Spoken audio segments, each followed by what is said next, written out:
Hi everyone, কেমন আছো প্রত্যেকে? আশা করি তোমরা প্রত্যেকে খুব ভালো আছো এবং সুস্থ আছো। তোমাদের দীর্ঘ অপেক্ষার অবসান ঘটিয়ে শুরু হয়েছে উচ্চ মাধ্যমিক 2024-এর লক্ষ্যে ফাইনাল লাস্ট মিনিট সাজেশন পর্ব। ইতিমধ্যেই তোমরা এডুকেশন, ইংরেজি, সংস্কৃত এবং ভূগোলের লাস্ট মিনিট সাজেশন পেয়ে গেছো, যে সাজেশন তোমাদের উচ্চ মাধ্যমিক 2024-এর জন্য মোস্ট ইম্পর্টেন্ট। এর বাইরে একটাও প্রশ্ন আসবে না। অলরেডি ব্রডের সাজেশন কিন্তু তোমাদেরকে দিয়ে দিয়েছি। আজকে তোমাদের আরও একটি সুবর্ণ সুযোগ, আরও একটি সুবর্ণ দিন। আজকে আমরা উচ্চ মাধ্যমিক ইতিহাস লাস্ট মিনিট ফাইনাল সাজেশন তোমাদের জন্য দেব। আমরা অসংখ্য ধন্যবাদ জানাই আমাদের এডুকেশন সেন্টারের ইতিহাস বিভাগের প্রধান শিক্ষক শ্রী প্রবাল মিত্র মহাশয়কে। উনি তোমাদের জন্য একদম চ্যাপ্টার ওয়াইজ মাত্র 2 থেকে 3টে করে প্রশ্ন সিলেক্ট করে দিয়েছেন এবং উনি অ্যাসিওর করেছেন এর বাইরে কোনো প্রশ্ন আসবে না। সুতরাং সাজেশনটা তোমাদের সামনে অলরেডি আমি ডিসপ্লে করব, তোমরা স্ক্রিনের দিকে তাকালে দেখতেই পাবে। তবে সাজেশন দেখানোর আগে তোমাদের প্রত্যেককে বলবো অবশ্যই ভিডিওটিতে লাইক করে তোমার প্রত্যেকটা বন্ধুবান্ধবীদের কাছে শেয়ার করে দাও। তুমি যদি চ্যানেলে নিউ হয়ে থাকো অবশ্যই চ্যানেলটিকে সাবস্ক্রাইব করে পাশে বেল আইকনটি প্রেস করে রাখো। এবং তোমাদের জন্য আরও একটা খবর দিয়ে রাখি, তোমাদের এই যে সাজেশনে যা যা প্রশ্ন দেওয়া রয়েছে একদম চ্যাপ্টার ওয়াইজ, তোমাদের টোটাল ইতিহাসে 8টা অধ্যায় রয়েছে। এই 8টা অধ্যায় থেকে কোন প্রশ্নগুলো তোমরা গুরুত্ব দিয়ে পড়বে, কোন প্রশ্নগুলো এই কয়েকদিনে রেডি করবে, বা কোন প্রশ্নগুলো তোমাদের অলরেডি রেডি আছে সেটা তো অবশ্যই কমেন্টস করে জানাবে। এবং আমরা যে সাজেশনটা তোমাদেরকে দিচ্ছি, অর্থাৎ প্রবাল স্যার তোমাদেরকে যে সাজেশনটা দিচ্ছেন সেটা তোমাদের সবগুলো রেডি আছে কি না সেটাও কিন্তু অবশ্যই জানিও। এবং তোমাদের সুবিধার্থে বলে রাখি, প্রবাল স্যারের প্রচুর ইতিহাস বিভাগের ক্লাস প্রচুর রয়েছে। তোমরা প্লেলিস্টে গেলেই দেখতে পাবে, সেখানে দেখবে ক্লাস 12 হিস্ট্রি একটা ফোল্ডার করা রয়েছে। সেই ফোল্ডারে কিন্তু প্রবাল স্যারের সমস্ত ক্লাসগুলো সেখানে দেখতে পাবে। প্রয়োজন পড়লে তোমরা সেই ক্লাসগুলো ভিজিট করতেই পারো। ওকে, তো চলো সময় নষ্ট না করে একদম শুরু করছি উচ্চ মাধ্যমিক ইতিহাস last minute final suggestion for 2024। ওকে, চলো প্রথম অধ্যায় দেখে নেব আমরা। প্রথম অধ্যায় চ্যাপ্টারের নাম হচ্ছে অতীত স্মরণ। তাহলে অতীত স্মরণ থেকে আমরা মাত্র 3টে প্রশ্ন দেখতে পাচ্ছি এখানে। তো এই 3টে প্রশ্ন স্যার বলেছেন এই 3টে প্রশ্ন খুব গুরুত্ব সহকারে করতে। প্রথম প্রশ্ন, আধুনিক ইতিহাস লিখন পদ্ধতি সম্পর্কে আলোচনা করো। এগুলো সব 8 মার্কসের জন্য এই প্রশ্নগুলো, সুতরাং খুব ভালো করে কিন্তু তোমরা রেডি করবে। এবং তোমার রেডি আছে কি না সেটা কিন্তু অবশ্যই কমেন্টস করে আমাকে জানাবে। 2 নম্বর প্রশ্ন, অতীত সংরক্ষণে জাদুঘর বা মিউজিয়ামের ভূমিকা আলোচনা করো। জাদুঘরকে ইংরেজিতে মিউজিয়াম বলে, এটা প্রত্যেকেই জানো। আর 3 নম্বর একটা প্রশ্ন দিয়েছে, লোককথা কাকে বলে, লোককথার গুরুত্ব আলোচনা করো। প্রথম অধ্যায় থেকে এই 3টে প্রশ্ন খুব ভালো করে তোমাদেরকে রেডি করতে বলেছেন স্যার। ওকে, আর যাদের রেডি আছে তাদের তো কোনো সমস্যাই নেই, এর বাইরেও চাইলে দেখতে পারো। কিন্তু যাদের গোটা সিলেবাস ভালো মতো রেডি হয়নি, কোনটা পড়বো কোনটা ছাড়বো বুঝতে পারছি না, তাদের জন্য কিন্তু আমি বারবার তোমাদেরকে অনুরোধ করব এই প্রশ্নগুলো খুব ভালো করে গুরুত্ব সহকারে পড়তে।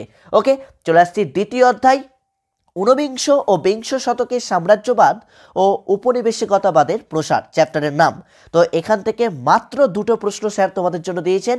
প্রথম প্রশ্ন, উপনিবেশিকতাবাদ ও সাম্রাজ্যবাদের প্রসারে হবসন ও লেনিন তত্ত্ব সম্পর্কে আলোচনা করো।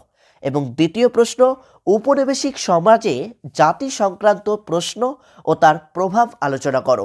এই 2টো প্রশ্ন খুব গুরুত্ব সহকারে পড়বে দ্বিতীয় অধ্যায় থেকে। চলে আসছি আমরা তৃতীয় অধ্যায়। তৃতীয় অধ্যায় থেকে তোমরা কি পড়বে দেখো। তৃতীয় অধ্যায়, ঔপনিবেশিক আধিপত্যের প্রকৃতি, নিয়মিত ও অনিয়মিত সাম্রাজ্য, এটা হচ্ছে আমাদের তৃতীয় অধ্যায়ের নাম। তো এখান থেকেও স্যার 3টে মাত্র প্রশ্ন দিয়েছে। প্রথম প্রশ্ন, ক্যান্টন বাণিজ্য বলতে কি বোঝো, এই বাণিজ্যের অবসান কিভাবে হয়েছিল, এটা একটা পড়বে। দ্বিতীয়ত পড়বে, ভারতের রেলপথ প্রবর্তনের উদ্দেশ্য ও প্রভাব আলোচনা করো। এবং লাস্ট একটা 3 নম্বর প্রশ্ন স্যার দিয়েছেন, অবশিল্পায়ন কি বা অবশিল্পায়ন বলতে কি বোঝো, এর কারণ ও ফলাফল আলোচনা করো। এই 3টের মধ্যে কিন্তু তোমরা গ্যারেন্টি একটা প্রশ্ন পাবেই পাবে। ওকে, চলে আসছি চতুর্থ অধ্যায়, সাম্রাজ্যবাদের বিরুদ্ধে প্রতিক্রিয়া। আমাদের চ্যাপ্টারের নাম হচ্ছে সাম্রাজ্যবাদের বিরুদ্ধে প্রতিক্রিয়া। চলে আসছি প্রথম প্রশ্ন, চীনের চৌঠা মে আন্দোলনের কারণ ও ও ফলাফল আলোচনা করো। চীনের চৌঠা মে আন্দোলনের কারণ ও ফলাফল আলোচনা করো। 2 নম্বর প্রশ্ন, বাংলার নবজাগরণের প্রকৃতি ও সীমাবদ্ধতা আলোচনা করো। এবং তৃতীয় প্রশ্ন, ব্রিটিশ শাসনকালে ভারতের আদিবাসী ও দলিত সম্প্রদায়ের আন্দোলনের বিবরণ দাও। এই যে 3টে প্রশ্ন আমাদের চতুর্থ অধ্যায় থেকে, এই 3টে প্রশ্ন তোমার রেডি আছে তো? কি রেডি আছে তো? কমেন্টস করে জানাও, অবশ্যই কিন্তু কমেন্টস করে জানাবে। চলে আসছি পঞ্চম অধ্যায়, ঔপনিবেশিক ভারতের শাসন। এখান থেকে আমরা কি পড়ব? মাত্র 3টা প্রশ্ন। প্রথম প্রশ্ন, 1935 সালের ভারত শাসন আইন সম্পর্কে আলোচনা করো।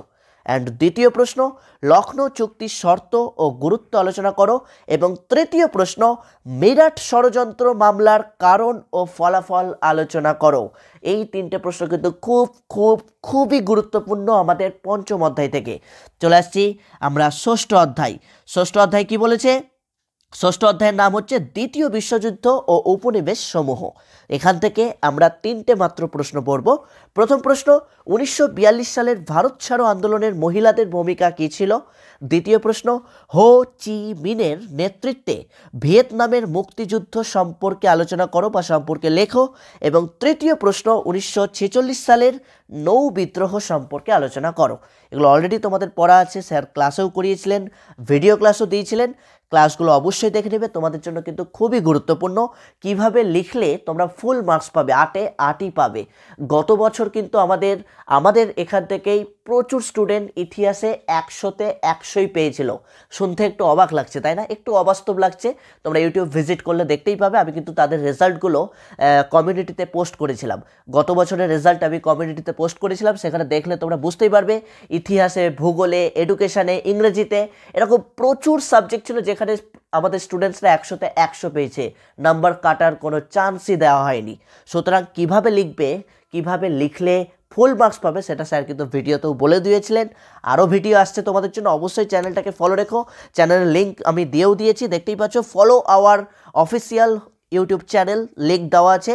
পিডিএফটা তোমরা ডাউনলোড করতে পারবে, ডেসক্রিপশন বক্সে আমি দিয়ে দেবো। পিডিএফ থেকে ডাইরেক্ট পিডিএফের লিঙ্কে ক্লিক করলেই তোমরা কিন্তু সরাসরি চ্যানেলে চলে যেতে পারবে। চলে আসছি আমরা সপ্তম অধ্যায়। তাহলে সপ্তম অধ্যায় থেকে আমরা কি পড়ব? সপ্তম অধ্যায় থেকে আমরা 3টে প্রশ্ন পড়ব। প্রথম প্রশ্ন, জোট নিরপেক্ষ আন্দোলনের উদ্দেশ্য ও প্রভাব আলোচনা করো। জোট নিরপেক্ষ আন্দোলনের উদ্দেশ্য ও প্রভাব আলোচনা করো। 2 নম্বর প্রশ্ন, দাতাত কি? এর উদ্ভবের কারণ ও গুরুত্ব আলোচনা করো। এবং 3 নম্বর প্রশ্ন, 1950 সালের আন্তর্জাতিক রাজনীতিতে কমিউনিস্ট চীনের প্রভাব আলোচনা করো। এটারই অথবা দিয়ে একটা প্রশ্ন দিয়েছেন, কিউবা ক্ষেপণাস্ত্র সংকটের কারণ ও ফলাফল আলোচনা করো। এই হচ্ছে আমাদের সপ্তম অধ্যায় থেকে 3টে প্রশ্ন। এবং চলে আসছি আমাদের সিলেবাসের লাস্ট অধ্যায়, অষ্টম অধ্যায়, ঔপনিবেশিকরণ। এখান থেকেও তোমরা 3টে মাত্র প্রশ্ন দেওয়া হয়েছে, 3টে পড়বে। সার্ক এর উদ্ভব ও প্রেক্ষাপট আলোচনা করো। প্রথম প্রশ্ন, সার্ক এর উদ্ভব ও প্রেক্ষাপট আলোচনা করো। দ্বিতীয় প্রশ্ন, ঔপনিবেশিকরণের সামাজিক ও রাজনৈতিক তাৎপর্য আলোচনা করো। এবং তৃতীয় প্রশ্ন, স্বাধীন ভারতের প্রথম 3টি পঞ্চবার্ষিকী পরিকল্পনা সম্পর্কে আলোচনা করো। এই হচ্ছে অষ্টম অধ্যায়ের 3টে প্রশ্ন। আমরা আরও একবার ধন্যবাদ জানাই প্রবাল মিত্র স্যারকে। স্যার কিন্তু তোমাদের জন্য পরিশ্রম করে একদম মোস্ট ইম্পর্টেন্ট যে পার্টগুলো সেগুলোই কিন্তু তোমাদের সাজেশনে দিয়েছেন। এবং স্যার এটাও অ্যাসিওর করেছেন এর বাইরে কিন্তু কোনো প্রশ্ন তোমাদের গতবারেও আসেনি, এবারেও থাকবে না। যা বলে দিয়েছেন, এই যে মাত্র 3টে করে প্রশ্ন দিয়েছেন, এই 3টে করে প্রশ্ন তোমরা বাড়িতে কয়েকদিন রেডি করো। বেশিরভাগটাই হয়তো তোমাদের রেডি আছে, কারণ সারা বছর নিশ্চয়ই পড়াশোনা পড়েছো, একটু হলেও তো পড়েছি। তো যেটুকু রেডি আছে, যেগুলো রেডি নেই সেগুলো এখনও সময় আছে, শেষ কিছুই হয়ে যায়নি। আরও হাতে কিন্তু তোমরা 15 দিন 12 দিনের মতো সময় পাচ্ছ। এই সময়টাতে তোমরা কিন্তু প্রত্যেকে বাড়িতে ভালো করে একদম চারিদিকটাকে বন্ধ রেখে নিজে একদম বইয়ের মধ্যে ঢুকে থাকো। আমি তোমাদের গ্যারেন্টি দিচ্ছি প্রত্যেকের রেজাল্ট ভালো হবে, প্রত্যেকে ভালো মার্কস ক্যারি করতে পারবে, প্রত্যেকেই একদম লেটার মার্কস ক্যারি করতে পারবে। 80তে কিন্তু লেটার, 80 পেয়ে গেলাম মানেই তুমি লেটার পেয়ে গেলে সেই সাবজেক্টে। আর আমি জানি আমাদের প্রচুর স্টুডেন্ট প্রত্যেকটা সাবজেক্টে লেটার পাচ্ছে, তুমিও পাবে। তুমি যতই ভাবো যে স্যার আমার পড়া হয়নি, কি করব বুঝতে পারছি না, কোনো ভয়ের কিছু নেই। জাস্ট যেগুলো দিয়ে দেওয়া হচ্ছে সেগুলো বাড়িতে ভালো করে প্র্যাকটিস করো। প্রয়োজন পড়লে পড়ে লেখার প্র্যাকটিস করো, পয়েন্টসগুলোকে লেখো, পয়েন্টসগুলোকে মনে মনে পড়ে না দেখে লেখার চেষ্টা করো, ব্যাখ্যাগুলোকে লেখার চেষ্টা করো, তুমি অবশ্যই ভালো রেজাল্ট করবে। নিজের উপর বিশ্বাস রাখো, আমাদের উপর ভরসা রাখো যে আমি ভালো রেজাল্ট করছি, আমি পারবো। ওকে, আশা করছি প্রত্যেকের আজকের এই সাজেশানটা পেয়ে অনেকটাই লাভবান। খুব শীঘ্রই তোমাদের বাকি সাবজেক্টগুলোরও সাজেশান খুব শীঘ্রই আসছে, যেমন দর্শন, পলিটিক্যাল সায়েন্স।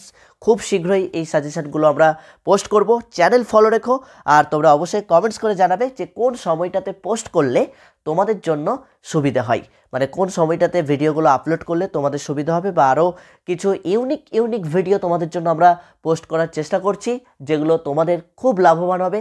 তবে আমি বলবো এখন ফালতু কোনো ভিডিও ক্লাস, মানে যেগুলো কাজে লাগবে না, সেগুলো না দেখে আমি বলবো পড়াশোনার কোনো ক্লাস থাকলে সেগুলো দেখো। যদি দেখো যে হ্যাঁ এই ক্লাসে কোনো পয়েন্টস নিয়ে আলোচনা করা হয়েছে, কোনো টপিক নিয়ে আলোচনা হচ্ছে, আমি বলবো অবশ্যই সেই ক্লাসগুলো দেখো, কেন সময় কিন্তু বেশি নেই। অতিরিক্ত এক্সট্রা কোনো, মানে যেগুলো আমাদের এই মুহূর্তে কাজে লাগছে না, সেই ক্লাসগুলো দেখে কিন্তু কেউ সময় নষ্ট করবে না। ক্লিয়ার? পারলে এখন যত পারবে মক টেস্টগুলো দাও। আমাদের চ্যানেলে প্রচুর মক টেস্ট রয়েছে, সেই মক টেস্টগুলো তো এর আগে একবার দিয়েছো, প্রয়োজন পড়লে আবার দাও। এখন আর একবার মক টেস্টগুলো দেওয়ার চেষ্টা করো। মক টেস্টগুলো দিয়ে ডেসক্রিপশন বক্সে উত্তর দেওয়া আছে, সেই উত্তরগুলোকে মিলিয়ে নাও যে ঠিকঠাক আছে কিনা, আবার কত পারছি, এইভাবে নিজেদের মতো করে চেষ্টা করো। ওকে, আশা করি বুঝতে পেরেছো। আর অবশ্যই আজকের এই ভিডিওটি লাইক করে তোমার প্রত্যেকটা বন্ধুবান্ধবীদের কাছে শেয়ার করে দিবে, তারাও যাতে আজকের এই ভিডিওটি দেখে লাভবান হতে পারে।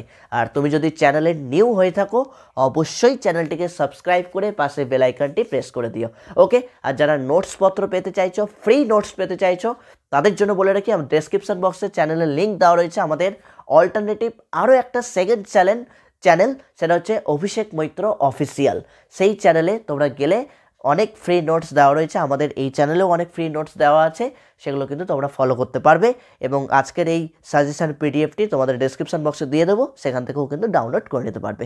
ওকে, আজকের মতো এটুকুই। দেখা হচ্ছে তোমাদের সাথে আবার পরবর্তী ক্লাস বা পরবর্তী সাজেশন ভিডিও ক্লাসে। ওকে, চলো বাড়িতে ভালো করে পড়াশোনা করো। সকলকে all the best, good night.